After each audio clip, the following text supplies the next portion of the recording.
Social media पर उधार दी गई एक माचिस की डिब्बी सुर्खियों में है। वजह यह है कि उधार दी गई माचिस वापस मांगने के लिए सरकारी अर्जी लगाने का दावा है। चिट्ठी में लिखा है, उक्त के संबंध में आपको अवगत कराना है कि विभाग में कार्य का बोझ अत्यधिक बढ़ जाने के कारण देर रात तक दफ्तर में बैठकर कार्य निपटाना पड़ रहा है।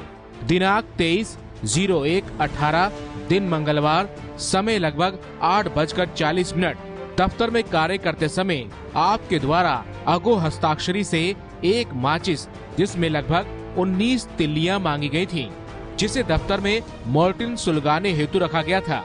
परंतु अत्यंत खेद का विषय है कि आज दिनांक 1/2/2018 तक भी आपके द्वारा उक्त माचिस को नहीं लौटाया गया है, जिससे रात बिरात को बिजली जाने पर परेशानी उत्पन्न हो रही है। चिट्ठी में आगे लिखा है,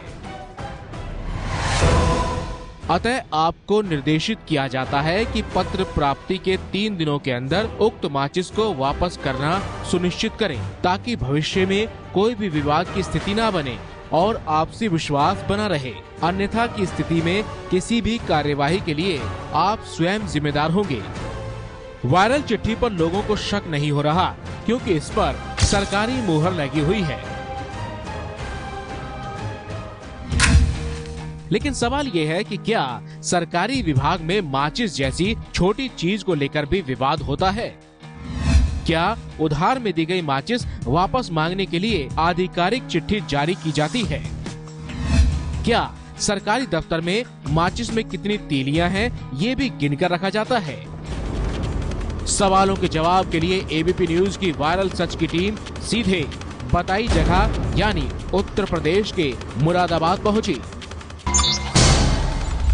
मुरादाबाद पहुंचने पर पता चला कि विद्युत नगरीय परीक्षणशाला तृतीय का दफ्तर सिविल लाइन थाना इलाके की कोठी नंबर 5 में है। वायरल चिट्ठी लिखने वाले सुशील कुमार हमें इसी पते पर मिल सकते थे। दफ्तर के बाहर मौजूद लोगों से सुशील कुमार का कमरा पूछकर हम सीधे वहीं पहुंच गए। फाइलों के बीच घिरे सुशील कुमार से जब हमने वायरल चिट्ठी के बारे में पूछा तो उन्होंने माना कि चिट्ठी उन्होंने ही लिखी थी, लेकिन चिट्ठी की कहानी वो नहीं है जो लोग चिट्ठी पढ़कर समझ रहे हैं।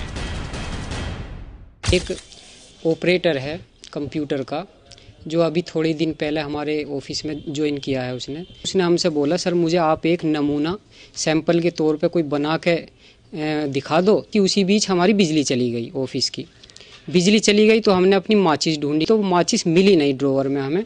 हमारे ध्यान आया कि जो मोहित बाबूजी हैं वो 5-7 दिन पहले हमसे हमारी माचिस मांग के ले गए थे। तो हमने ऐसे ही जो घटनाक्रम हुआ था हम लिख के बाकायदा मोहर लगा के साइन वाइन करके अपने टेबल पर रख दिया। उन्होंने ये चिट्ठी किसी को भेजी नहीं थी, लेकिन शायद किसी ने उस चिट्ठी की तस्वीर लेकर व्हाट्सएप पर भेज दिया और वो वायरल हो गई। यानी सुशील कुमार एक कंप्यूटर ऑपरेटर को आधिकारिक चिट्ठी लिखना सिखा रहे थे। उन्होंने चिट्ठी लिखने के लिए माचिस को विषय बनाया। चिट्ठी लिखने के बाद सुशील ने उसे फाड़कर फेंक दिया था। हमारी पड़ताल में उधार की माचिस मांगने के लिए लिखी गई ये चिट्ठी सच है, लेकिन ये किसी सरकारी उद्देश्य के लिए नहीं बल्कि सिखाने के मकसद से लिखी गई थी।